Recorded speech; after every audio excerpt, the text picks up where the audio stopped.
편집 없는 날선 독구의 진수 라이브 썰전 시간입니다. 김용우 의원, 김종배 시사평론가 나왔습니다. 어서 오세요. 네, 오늘 이낙연 전 총리, 이낙연 당선인 직함이 많습니다. 당내 그 코로나19 대책위원장도 있고요. 그래서 이 총선 때 자신이 후원회장을 맡았던 초재선 당선인 20여 명과 점심 자리를 가졌습니다. 이 지난주에는 또 낙선한 10여 명 이상의 의원들과 또 역시 오찬을 했고요. 그렇습니다. 본격 움직이는 건가요? 그게 결론부터 말씀을 드리면 반반인 것 같습니다. 치킨만 반반은 아니고 네. 행보도 반반인 것 같은데 한 발짝만 지금 걸치고 한 발은 다른 쪽에 놓는 이런 지금 형국 아닌가 싶은 생각이 좀 드는데요. 그 이해찬 대표가 시스템대로 간다, 비대위는 없다라고 선을 그은 게 11일이거든요. 네. 그리고 이제 오늘 그 당선자들과의 오찬 모임을 통보를 한 게 12일이니까 이것만 놓고 보면 비대위로 이제 자신을 추대할 걸 기다리다가 이게 물 건너가는 걸 보고 이러면 이제 당권 이제 경선으로 가니까 지금부터 빨리 움직이자. 이렇게 이제 행보를 그은 것으로 해석할 여지가 충분히 있어요. 근데 문제는 여기서 걸리는 건 조금 전에 지금 그 질문 주신 대로 이미 지난주에 낙선자들하고는 또 이미 네. 모임을 가졌다라는 것. 이것만 놓고 본다면 꼭 그렇게 해석할 것인가? 그게 아니라 그냥 총선 끝나고 나서의 어떤 인사치레로 볼 수 있는 부분들도 있지만 그럼에도 불구하고 이렇게 집단으로 모인다라고 한다면 그 누가 보더라도 당장 언론부터가 이거 그 당권 행보 아니냐라고 보도를 할 게 뻔한데 기자 출신 이낙연 위원장이 이걸 모를 리가 없거든요. 네. 그럼에도 불구하고 이렇게 간다라고 하는 것은 결국은 반반으로 가고 있으면서 현재 상태에서는 내 마음 나도 몰라. 딱 이 상태로 좀 정리를 하는 게 가장 맞지 않을까 싶은 생각이 좀 듭니다. 저도 기자 출신인데 모르는 게 많습니다. 짧게 했지만 기자를. 이낙연 당선인은 지금 행복한 고민이에요, 사실 보면. 그렇죠. 누가 봐도 강력한 대권 후보인데 이 당권을 도전하게 되면은 그런 딜레마는 있습니다. 잘해서 이제 당권을 잡을 수도 있지만 당권 경쟁 그 과정에서 자신에 대한 강력한 지지자들은 이제 더 강력한 지지자가 되는 것이고 본의 아니게 반대자들도 많이 생겨요. 네. 당권 경쟁이기 때문에 그런 면에서 지금 탄탄대로인 대권 가도에 이 싱크홀이 생길 수도 있다. 당권 경쟁을 하는 과정에서 말이죠. 그런 위험성이 있기 때문에 굉장히 신중할 것이다. 그리고 이 당권 도전에 나설 사람들 중에는 586 운동권 출신 정치인들이 또 많지 않습니까?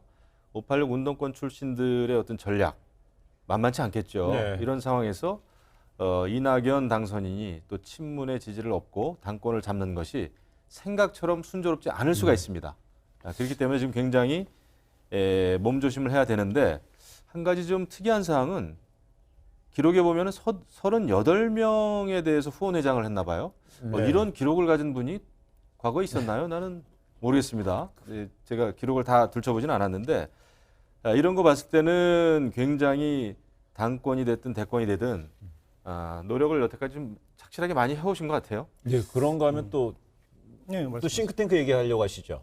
네네네. 싱크탱크까지도 지금 구성할 것이다 이런 얘기 나오는데 나는 역대 싱크홀을 얘기했는데 이제 싱크탱크. 예. 네.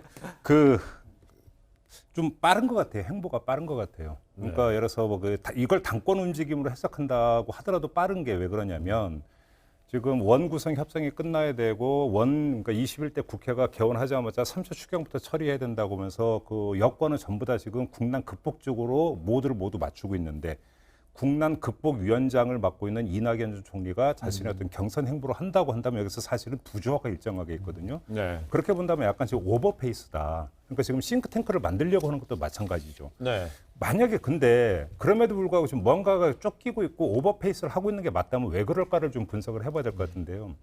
여기서 우리가 하나 좀 봐야 될 게 있어요. 오늘 차기 대권 주자 지지도 조사 결과 또 나왔는데 28%가 나왔더라고요. 네. 2%포인트가 올랐어요. 더 올랐는데, 근데 여권인 3명이 이런 얘기를 하더라고요. 이낙연 그 전 총리의 저 지지율에 개인 경제, 순수한 개인 경쟁력으로 지금 축적된 지지율이 몇 %일까? 라고 하는 질문을 저한테 던지는데 무슨 이야기냐면 저 지지율에는 상당 부분의 후광 효과가 작동을 하고 있다. 그러니까 문재인 정부의 총리라고 하는 것의 후광 효과. 그다음에 어떤 문재인 정부고 그러니까 뗄래 뗄 수 없는 후광. 한마디로 얘기하면 문재인 대통령의 후광 효과라고 하는 게 저 지지율에 상당히 많이 반영이 되어 있는데 네. 만약에 어떤 이 후광이 사라져 버렸을 때 순수하게 개인 경쟁력으로 나올 수 있는 지지율이 얼마인지는 아무도 모른다. 그 이야기를 하던데 이게 바로 여기서 어떤 점하고 매치를 시킬 수가 있냐면 그 당권에 도전해서 대표가 되지 않는다라고 한다면 사실은 자신의 존재를 알릴 수 있는 방법이 별로 없어요. 네. 묻히게 된다라는 겁니다. 묻히게 되어버리면 이 후광으로서 발생하고 있는 지지율이 일정하게 빠질 가능성도 있기 때문에 오히려 여기서 굳히게 들어가야 된다라고 하는 어떤 그 조급증이 지금 오버페이스로 지금 연결이 되고 있다고도 해석할 여지는 충분히 있는 것 같고요. 싱크탱크 관련해서 한 말씀만 드리면 이전 어떤 그 대선 후보들도 뭐 대선 1년 전 심지어 2년 전에도 싱크탱크를 만들지 않았느냐. 그렇기 때문에 너무나 자연스러운 행보라고도 읽을 수 있지만 네. 사실 잘 보면은요. 이 싱크탱크를 조기에 만든 사람들은 거의 대부분이 야권 후보일 때 만들었어요. 그래서 그 여권 후보이면서 싱크탱크를 미리 띄운 사람은 딱 한 명. 박근혜 새누리당 대표가 2010년에 그러니까 대선이 2년 전에 띄운 적이 있는데 엄밀하게 이야기하면 박근혜 당시 그 대표는 여당 속의 야당이었어요. 그러니까 당시 이명박 대통령의 관계는 국민이 다 알기 때문에 이명박 대통령이 별로 의식할 필요가 없었다라는 거죠. 근데 그러면 지금 문재인 대통령과 이낙연 위원장은 그런 관계냐? 전혀 아니잖아요. 이렇게 놓고 본다면 저것이 상당히 자충수가 될 여지도 있다. 네. 이렇게 하면 종합적으로 본다면 오버페이스다 이렇게 저는 보고 있습니다. 뭐 조목조목 그냥 뭐 틀린 말씀이 하나도 없네요. 네. 근데 제가 이제 야당 입장 의원이기도 합니다만은 대권을 준비하는 한 사람의 그 대권 후보에게 좀 드리고 싶은 얘기는 물론 오버페이스일 수도 있지만은 저는 대권 후보는 정말 준비된 대권 후보여야 된다 생각합니다. 저는 사실 과거에 이명박 그 전 대통령의 그 싱크탱크에서 4년 동안 정책국장을 하면서 준비를 많이 했어요. 네. 굉장히 중요합니다. 그러니까 대통령이 되고자 하는 대권 후보는 정말 국정 운영에 대한 밑그림, 청사진을 착실하게 준비할 필요가 있다. 이것을 우리가 탓해서는 안 될 거예요. 그리고 뭐 대통령 되고 난 다음에 여름 휴가 때 무슨 뭐 어떤 책을 읽고 뭐 이런 게 이제 언론 홍보가 많이 되는데 대통령 되고 나서 읽는 책이 중요한 게 아닙니다. 되기 전에 정말 좋은 네트워크를 통해서 학습과 토론, 좋은 분들하고 말이죠. 전문가들하고 해서 나라를 이끌고 갈 비전을 그리는 것이 저는 절대적으로 필요하다고 봐요. 다만 이것이 한 개인을 위한 싱크탱크라기보다는 지금은 또 집권 여당의 강력한 대통령 후보잖아요. 네. 이낙연 당선인은. 그렇다고 한다면은 대한민국이 앞으로 해결해야 될 국가적인 과제에 대해서, 비전에 대해서 그런 밑그림을 그리는 거는 저는 쌍수를 들어 사실 찬성합니다. 야권에 있는 지금 대통령 후보들, 지금 잠재적인 후보들이 조금 있습니다만은 물론 뭐 지지율은 지금 굉장히 미약해요. 네. 미약한데 내가 대통령이 돼야 되겠다. 그러니까 목표가 대통령이 아니라 대통령이 왜 되려고 하는지, 어떤 그림을 가지고 국가를 이끌어 갈 것인지를 더 깊이 고민해야 돼요. 그렇지 않으면 그냥 대통령 병에 걸린 거 예. 밖에 안 된다는 말이죠. 그래 조금 전에 그 이야기 중에 나온 것이 지금 조금 더 좀 빠른 것이 아니냐는 것이 지금 대선까지 한 20개월 조금 더 남았잖아요. 1, 2개월 남았는데 2년이 채 안 남았는데요. 역대 보면은 유력 주자들을 보게 되면 대선 2년 전에 지지율 1위 달리던 후보들이 피니시 라인까지 1위 한 분이 거의 많지 않았어요. 좀 전에 말했듯이 박근혜 네. 당시 후보가 그랬죠. 그렇죠. 그러니까 이게 제가 그 싱크탱크 부분을 그 말씀을 드린 게 아니 공부는 그 매일 해야죠. 죽을 때까지 매일 해야 되는 게 공부라고 이제 다들 그렇게 이야기를 하니까. 근데 문제는 조용히 공부하는 게 아니라 왜 이렇게 요란하게 공부를 해야 되느냐의 문제가 하나가 있고 두 번째는 이 싱크탱크라고 하는 것은 뭐냐면 발표를 해서 국민적 공감을 얻는 과정이 있어야만 이제 이게 어떤 네. 대권 후보로서 어떤 행보가 되는 것인데 문제는 제가 조금 전에 야권에서 공보무 그러니까 저기 싱크탱크를 띄우는 거고 여권에서 띄우는 게 차원이 다르다는 얘기가 무슨 이야기냐면 그것이 지금 정부 정책 방향이나 국정 기조하고 다를 바가 없는 거라면 띄워봤자 그거는 묻혀요. 그러면 일정의 어떤 정부가 가고자 하는 방향에 대해서 일정의 어떤 다른 소리를 낸다든지 비판적으로 접근에 들어간다든지 아니면 대안을 제시해 들어가는 것이 되어버려야 되는데 그래야만이 그것이 컨텐츠로서 가치를 갖게 되고 뉴스거리가 되는 거죠.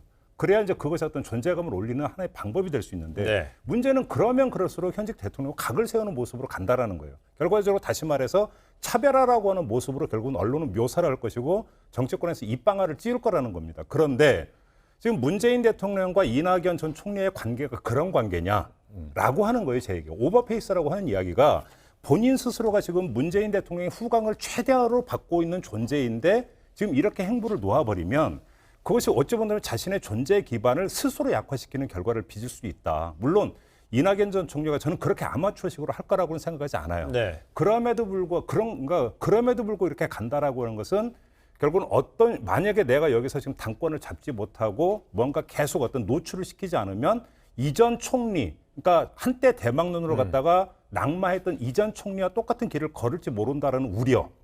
이것이 상당 부분이 깔려 있는 상태에서 결국 오버페이스를 지금 낳고 있는 게 아니냐라고 예. 그러니까 추정할 수 있는 그런 여지가 있는 거 아니냐 이 말씀만 드리는 거죠. 그렇죠. 약간 그 불안 심리도 있을 겁니다. 네, 왜냐하면 그렇죠. 아까 말씀 잘하셨는데 여태까지는 그 화려한 과거 경력, 그것도 이제 문재인 정권이 사실은 만들어준 경력 아니겠습니까? 총리라든지 아니면 뭐 선대위원장이라든지 또 지금 코로나 대책도 위원장도 하고 있는데 네. 이제는 홀로 서야 돼야 되는 거죠. 그것 때문에 이제 이낙연 당선인으로서는 자신의 기반을 다져야 되는데 어떤 방법을 통해서 다질까? 결국은 이제 싱크탱크는 공부도 하겠지만은 사실은 전문가들 또 정치인들에 대한 네트워크 확장이거든요. 네. 이제 그거를 아마 세과 시점이 준비하는 게 아닌가 이런 그 생각이 듭니다. 알겠습니다. 네, 정부 정책, 정부 정책 의제에 대해서 야당에서는 견제하면서 또 새로운 어떤 차기 수권 정당으로서 이미지를 좀 올리기 위해서 싱크탱크, 야권의 주자도 싱크탱크가 필요하지만은요. 또한 여당 내에서도요. 국정에 대해서 뒷받침하기 위해서 또한 거기 정책 제언을 할 수 있는 싱크탱크, 또 긍정적인 효과도 있을 것 같아요. 그래서 이낙연 전 총리 당선인이 만약 싱크탱크를 구축한다면 당연히 국정에 도움이 되는 방향이고요. 국민 복리로 이어지는 싱크탱크였으면 하고 바랍니다. 네, 어제 그 미래통합당과 미래한국당이 기자회견을 열고 합당을 선언했습니다. 관련 영상 잠시 보시겠습니다.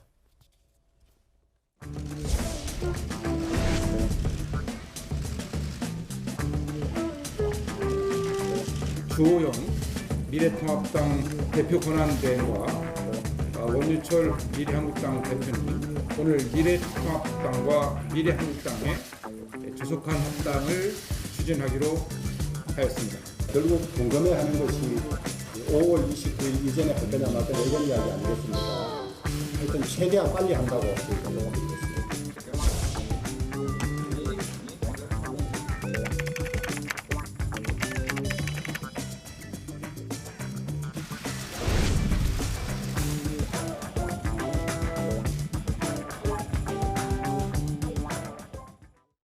네, 이렇게 합당을 한다고 그랬는데 실질적으로 구체적인 합당 시기에 대해서는 아직 결정이 되지 않았어요. 그 조속히 합당하자 그랬는데 참 조속히라는 말 속에는 뭐 시간이 이제 정해지지 않았죠. 그런데 네. 글쎄요, 제가 느끼는 분위기로는 5월 안에 그러니까 20대 국회 안에 합당하기는 좀 어려워 보입니다. 네. 근데 모르겠어요. 오늘 이제 미래한국당 그 당선인 모임이 있다고 하는데 여러 가지 이야기가 나오겠습니다만은 지금 당대당 합당이다. 이제 이게 원유철 미래한국당 당대표의 언급이란 말이죠. 당대당 합당이라는 것은 또 조건이 또 붙을 수밖에 없습니다. 네. 그 여러 가지 지도부 구성의 문제, 지금 이제 원 구성에 있어서 중요한 건 상임위원장인데 그런 것도 그렇고 포함해서 그 다음에 또 원내 여러 가지 이제 그 당직 문제 이런 것도 있고요. 그렇기 때문에 또 사무처 직원들도 있지 않습니까? 그래서 조건이 붙기 때문에 당대당 통합이라고 하는 것은 싫든 좋든 시간이 걸리는 문제다. 이런 생각이 좀 듭니다. 그래서 제가 볼 때는 시간 좀 걸리겠는데요. 그렇죠. 네.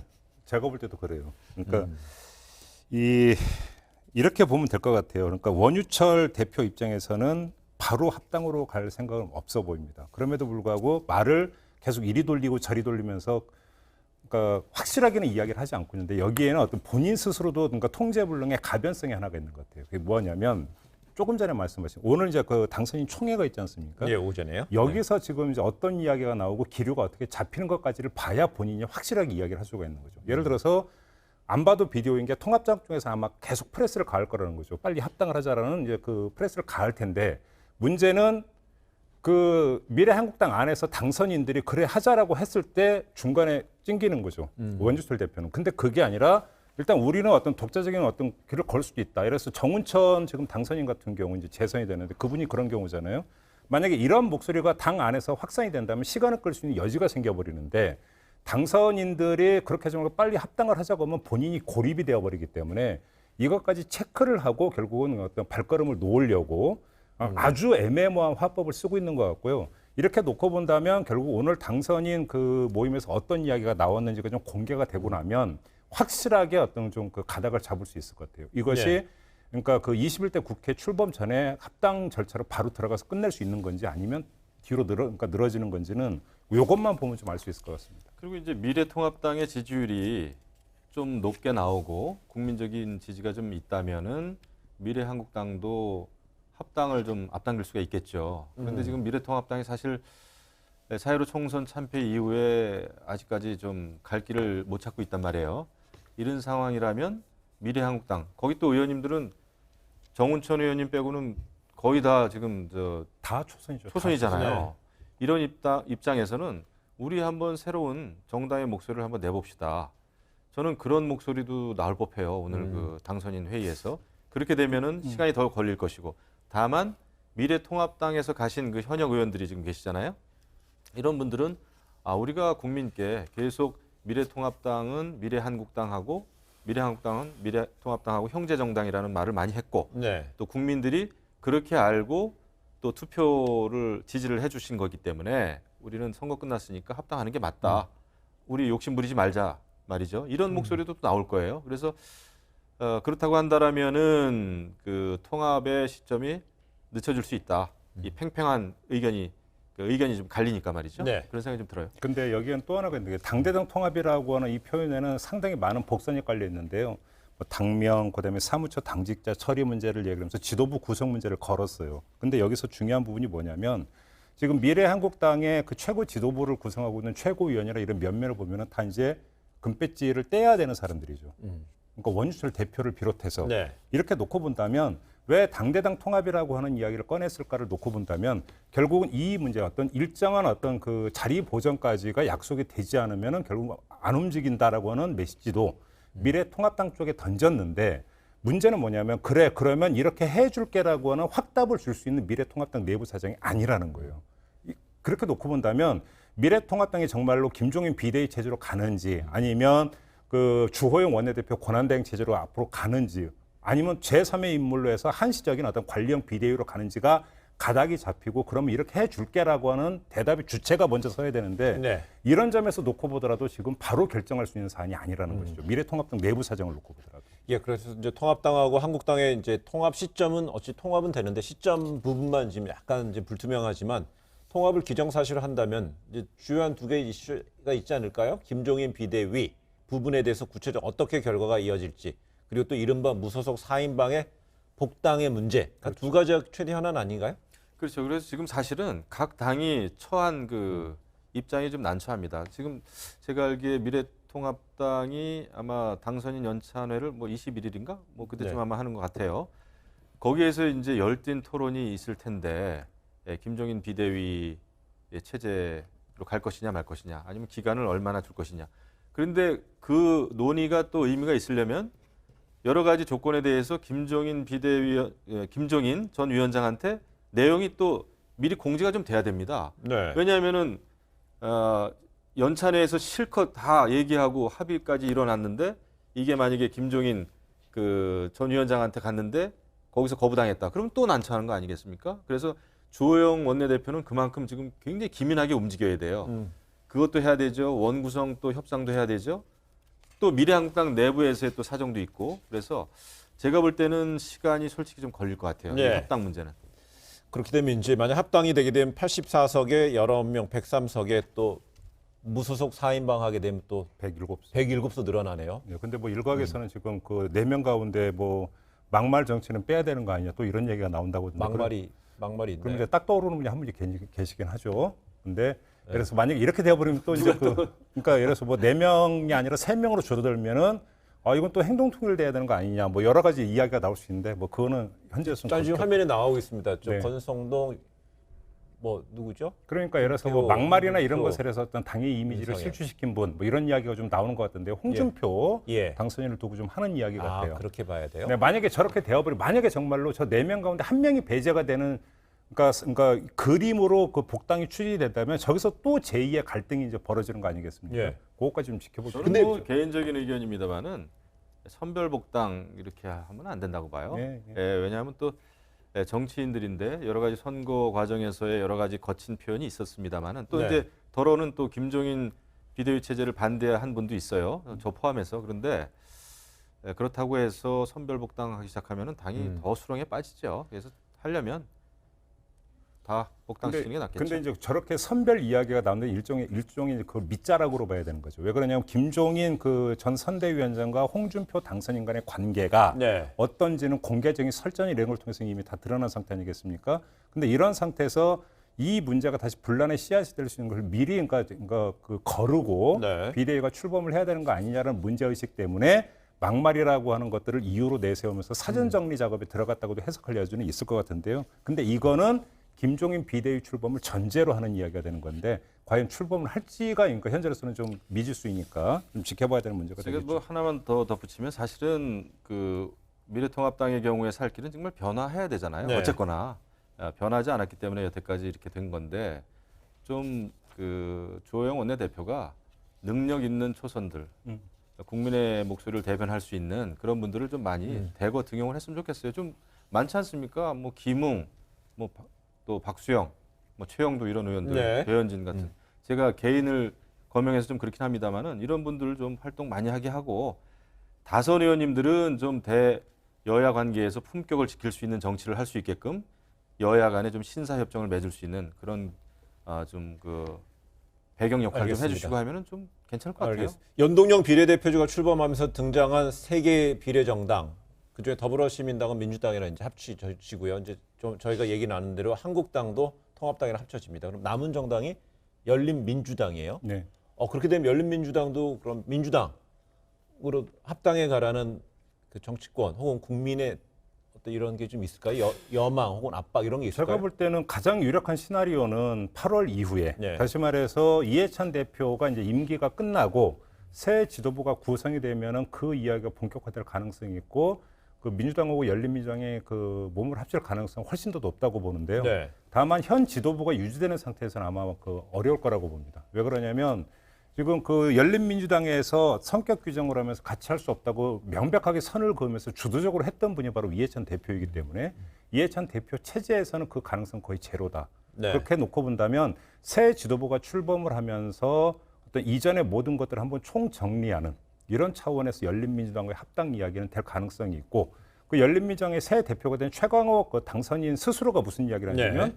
민주당 당권 경쟁 과정에서 당권 후보들이 열린민주당과의 어떤 통합에 대한 입장을 밝히는 이런 과정이 되지 않겠느냐라고 전망 겸 기대를 하더라고요. 네. 그러니까 그렇게 흘러갈 가능성이 높다고 봐야 되겠죠. 그 동의가 되고요. 그렇기 때문에 이제 현 지도부는 열린민주당하고의 당장의 합당 이런 거에 대해서는 별로 생각을 많이 안 하는 것 같아요. 네. 그러다 보니까 결국 열린민주당의 최강욱 당선인은 나는 문재인 대통령하고 7분간 전화 통화를 했단 말이죠. 그리고 대통령이 나에게 개혁 정치, 뭐 검찰 개혁 이런 개혁 과제에 대해서 기대를 표했다. 그러니까 이제 열린민주당으로서는 지금 힘을 과시한 거죠. 네. 그다음에 또 친문 세력이 우리 뒷 배경이다라는 걸 좀 보여주는 것 같아요. 그런데 저는 그 대통령하고 7분이든 8분이든 전화 통화한 내역 이런 거를 글쎄요 언론에 그렇게 공개하는 게 맞는 걸까요? 저는 저도 대통령하고 통화를 많이 했었어요. 네. 그다음에 그 단독 회담도 했었습니다. 아무런 그 배석자 없이도. 그럼에도 불구하고 저는 밖에 나와서 한 마디도 안 했거든요. 왜냐하면 그거를 지켜드려야 대통령도 할 수 있는 얘기를 하는 것이고 제대로 된 소통을 할 수 있지. 이게 지금 그 정말 그 아직 그 임기도 시작되기 전인 당선인 신분인데 임기가 시작돼도 마찬가지예요. 대통령하고의 이런 기밀한 얘기를 그 언론 플레이하는 거는 모르겠어요. 제가 볼 때는 그냥 심과시하느라고 하는지는 모르겠으나 좋게는 안 보이네요.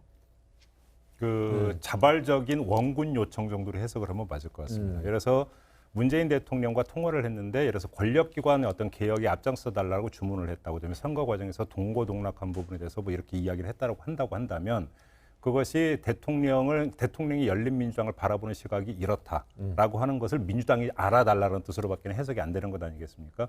그런 상태에서 본다면 열린민주당 입장에서 그러니까 그 어떤 그 이전의 관리를 깼느냐 안 깼느냐의 문제와는 별도로 네. 그만큼 절박해 하고 있다라고도 해석할 수밖에 없겠죠. 그리고 정상적이라면 이제 대통령께서는 그 여야 지도부 새롭게 당선된 여야 지도부에 대해서 다 한 차례씩 사실은 전화 통화 정도는 해야 되는 네. 거예요. 그런데 그게 그 제가 알기에는 이제 박근혜 전 대통령 때부터 그런 게 좀 없어졌어요. 이번에 다 네. 그 통화를 그러니까 새 통화했고. 원내대표 다 선출되고 나서 통화를 한 다 것으로. 했습니까? 예, 예. 그것 때문에 굉장히 주호영 다행이고 원내대표하고도 통화를 예, 했고. 그거 하셔야 돼요. 근데 예, 그런 차원에서 근데 다른 그 지도부 통화했다고 하는 분들은 대통령하고의 통화 내용 얘기 안 하지 않습니까? 얘기 안 하는 게 정상이에요. 예, 알겠습니다. 예, 다음 주면 5.18 광주 민주화운동 40주년입니다. 어제 문재인 대통령이 광주 문화방송, 광주 MBC 방송 녹화에서 앞으로 헌법 개정 논의가 이루어질 경우에 헌법 전문에 5.18 광주 민주화운동 정신이 반드시 담겨야 한다 이런 입장을 밝혔다. 이런 식으로 이제 오늘 해당 방송 매체에서 이 사실을 확인했습니다. 그 여기에 저는 그 별도의 어떤 해석을 할 이유는 없을 것 같아요. 왜 그러냐면 5.18 기념 특집의 특별 어떤 인터뷰였고, 네. 그다음에 어떤 그 헌법 전문에 5.18 광주 민주화운동 정신이 포함이 돼야 된다는 것은 문재인 대통령의 지론을 넘어서 네. 2018년 3월인가요? 헌법안을 발의를 했을 때 거기에 이미 들어가 있었던 것이고, 네. 결국은 문재인 대통령이 5.18 광주의 정신을 어떻게 보는가를 아주 운변적으로 보여주는 사례이기 때문에 입장 바꿔서 저라하더라도 인터뷰에서 그 얘기를 당연히 하죠. 예. 그 얘기를 그러니까 당연히 그러니까 할 수밖에 없을 거고 그런 차원에서 한 것으로 이해를 하면 될 것 같고요. 다만 그것이 이제 벌써 이제 언론의 해석을 이게 지금 개헌을 위해서 지금 포석을 깔고 있는 거 아니냐. 뭐 이런 식으로 일부 언론이 좀 그 해석을 하던데 이미 그 문재인 대통령이 이제 그 개헌 문제는 본인이 주도하는 것은 그 2018년 한번 그 투표 불성립으로 끝났고 이제는 국회가 그러니까 주도를 해야 된다라고 천명을 했기 때문에 그냥 그 말 그대로 액면 그대로 좀 이해를 하면 되지 않을까 싶은 생각이 들어요. 지금 분위기로 봐서는 아마 21대 국회에서 개헌 드라이브를 좀 하지 않을까 싶어요. 청와대도 네. 그렇고 지금 또 슈퍼 거대 여당인 더불어민주당도 그렇고 개헌을 할 가능성이 굉장히 크다. 지금 당선인 입장들도 개헌을 하자는 거 아닙니까? 뭐 여러 가지 그 토지공개념이나 이익공유제 등등. 그다음에 네. 이제 대통령이 지금 5.18 민주화운동 정신을 담자고 그러는데 저는 뭐 5.18 민주화운동 정신 그 기본 정신을 담는다는 거에 대해서는 원칙적으로 찬성을 합니다. 네. 근데 아마 그 민주화운동과 관련해서 그러면 또 부산, 마산, 영남 지역에서는 부마 행쟁도 담자 뭐 이런 등등등등의 이제 또 다른 의견들이 본물처럼 터져 나올 가능성이 네. 있어요. 그래서 그 민주화 운동의 기본 정신을 담는 데 있어서는 이제 모든 국민들이 합의할 수 있고 납득할 수 있는 정도의 그런 그 개념을 잘 담는 것은 굉장히 중요하겠다 생각이 들죠. 조금 전에 김종배 평론가 언급했던 2018년 3월에 대통령이 개헌안 발의에 보면 광주 민주화운동 정신뿐만 아니라 부마 민주항쟁, 60항쟁 그렇습니다. 이런 이념들이 지금 다 포함되는 거로 돼 있어서요. 그러니까 이제 국민들이 정말 그 납득할 수 있고 예. 이게 또 다른 정쟁이 되면 안 되지 않습니까? 그렇기 때문에 그런 정신을 잘 담는 거는 굉장히 필요하겠다 생각이죠. 근데 이제 개헌 논의가 이제 그 21대 예. 국회가 이제 시작이 되면 불 붙을지 모른다라고 하는 데에는 사실은 하나를 정리를 해야 되는 게 개헌을 어떻게 설정하고 있는 원포인트 개헌으로 가느냐 네. 아니면 포괄 개헌으로 가느냐에 따라서 얘기가 완전히 되는데요. 그래서 뭐 토지 공개념을 도입을 해야 된다, 기본권 조항 손봐야 된다, 포괄 개헌으로 간다면 제가 볼 때는 그건 이전에 박근혜 당시 대통령의 어록이었나요? 블랙홀이다. 네. 라는 표현인데 그건 정말 블랙홀이 될 거예요. 아마 그렇게는 가지 않을 것이다. 예. 이렇게 봐야 될 것 같습니다. 네, 미래통합당의 원내 지도부가 5.18 광주 민주화운동 40주년 기념식에 참석한다고 하는데 이 청년 비대위 등 당 관계자들도 참석한다고 합니다. 그간에 5.18 망언이 결국은 이 보수 정당, 그다음에 그 통합당의 어떤 발목을 많이 잡는 어떤 한계를 지우는 부분이었는데 사실상 그런 부분을 조금 뛰어넘을 수 있는 어떤 40주년이 될까요? 그럼요. 그렇게 해야 되고요. 저도 사실 과거 김무성 당 대표 시절에 제가 이제 수석 대변인 하면서 그 5.18 갔었죠. 네. 그때 그 물벼락도 맞고 그랬습니다. 근데 그런 일이 있어서는 안 된다고 봐요. 이제는 저희가 그 보수당 쪽에서 미래통합당 원내 지도부가 됐던 아니면 평당원이 됐던 네. 기념식에 가면은 또 우리가 다 우리 5.18 민주화 운동에 대해서는 같은 마음 아니겠습니까? 또 5.18 그 특별법을 통과시킨 것도 YS 정권이라는 거 아닙니까? 그렇기 예. 때문에 이거는 보수 또 진보의 전유물이 아니잖아요. 그렇기 때문에 이거에 대해서는 더 이상 뭐 이렇게 갈등을 일으키는 방식으로 가서는 안 되고 저는 참배하는 거는 뭐 너무나 당연한 일이다 그래요. 생각합니다. 네. 그런 가운데 오늘 주목되는 행사가 하나 있었죠. 국회에서 보수혁신 논하는 미래통합당 토론회 진중권 전 동양대 교수가 참석을 했는데 박정희 시대 그리고 또 방공체제, 방공의 정책성에 대해서 좀 언급을 한 게 눈에 띄었죠. 네, 뭐 저도 이제 어떤 이야기를 했는지 한번 좀 쭉 살펴봤는데 할 말 다 했던데요. 네. 일단 뭐 뇌가 없다, 브레인이 없다는 뜻인데요. 그런 거 이야기를 하면서 그러니까 박정희 시대를 뛰어넘어야 된다는 어떤 취지의 주장을 했는데 저도 뭐 그 견해 당연히 나오는 거라고 보는데 지금까지 사실은 보수 세력은 정치를 편하게 해왔어요. 왜 그러냐면 박정희 이데올로기가 크게 두 축이잖아요. 반공 이데올로기와 성장 이데올로기. 이 어떤 박정희 이데올로기를 가지고 몇십 년 동안 편하게 그러니까 그 정치를 해왔는데 이제는 그게 수명을 거의 다 했다라고 하는 것들이 사실은 이번 총선 결과로 나온 것이기 때문에 그러면 어떤 그 보수 2.0 이라고 하는 차원에서 그러면 한국의 어떤 보수 정치를 떠받드는 어떤 이데올로기적인 어떤 기둥을 무엇으로 삼아야 되는가는 보수 재건의 가장 네. 기초적인 출발점이 돼야 되는 건데 진중권 그 교수가 저는 그걸 제기를 했다고 생각하고 이거는 미래통합당에서 그러니까 귀담아 들어야 되는 어떤 이야기라고 생각을 해요. 저는 뭐 박정희 전 대통령이 정말 가난한 시대에 잘 살아보자. 우리도 잘할 수 있다라고 하는 그런 꿈과 희망을 가지고 열심히 일하지 않았습니까? 하지만 또 그늘도 있었죠. 여러 가지 인권 문제라든지. 예, 그러니까 잘한 면과 잘못한 면이 있어요. 저는 뭐 공이 한 7이면은 또 과도 한 3 정도는 된다고 봐요. 네. 중국에서도 모태똥에 대한 평가가 다르지 않습니까? 그렇죠? 잘한 것과 잘못한 게 있잖아요. 우리가 균형 잡힌 시각으로 보는 게 맞고 네. 그리고 오늘날 이 시점에서는 우리가 이제 보수의 가치는 중요합니다만은 보수의 가치를 실천하고자 하는 우리 보수 정치인들의 행태가 좀 밉상이었어요. 네. 변하려고 하지 않고 바꾸려고 하지 않고 안주하려고 했고 이런 잘못된 행태는 고치는 게 맞되 보수의 가치는 우리가 지속적으로 잘 가꾸는 것도 또 중요하다 이렇게 생각하죠. 알겠습니다. 근데 시청자 여러분, 그 전용우의 뉴스온이 지난 10개월 전에 그 시작하면서 그 라이브 썰전에 이제 초대 그 패널로 같이 해왔던 김종배 시사평론가는 오늘까지가 마지막이고요. 저희는 다음 주 월요일부터는요. 좀 더 지금보다 훨씬 좀 넓은 스튜디오에서 또 새로운 패널들과 함께 또 새로운 마음가짐으로 여러분을 다시 찾아뵐까 합니다. 그래서 저는 계속 갑니까? 예, 계속 가기로 했습니다. 김종배 평론가 뭐 10개월 같이 한번 소감 한번 짧게 뭐 그동안 정말 많이 배웠고요. 네. 뭐 저보다 더 훌륭한 분이 이 자리를 빛내주실 거라고 믿어 의심치 않고 우리 시청자 여러분들도 계속 뉴스온과 함께해 주셨으면 좋겠다 이런 말씀 드리겠습니다. 섭섭합니다. 예, 저도 김종배 평론가 아침 일찍부터 하는 라디오 방송 생방송하고 또 여기 오는 거 쉽지 않았는데 네. 그래도 10개월 동안 고생 많았습니다. 네, 라디오도 많이 들어주십시오. 감사합니다. 예. 네, 시청자 여러분, 전용의 뉴스온 오늘 여기까지입니다. 저희는 다음 주 월요일 오후 1시 55분에 찾아뵙겠습니다. 시청해주신 여러분 고맙습니다.